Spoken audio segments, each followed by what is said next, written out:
Another big tic that I had when I was a kid, and this actually only happened one night, and I am once again very thankful that it never came back, was a tic that I had on Christmas Eve. It was probably one of my biggest tics as far as like body movements go that I've ever had.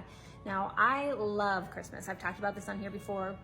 It is no secret that Christmas is my absolute favorite time of year. On Christmas Eve, we would always go to my grandma's house. And this one particular Christmas Eve, I don't know if I was extra excited about Santa coming, whatever it might have been when I was a kid, but I would crouch down, all the way down, like into a little ball, and then I would jump up and do basically like a Dutch jump or a straddle jump, whatever you want to call it.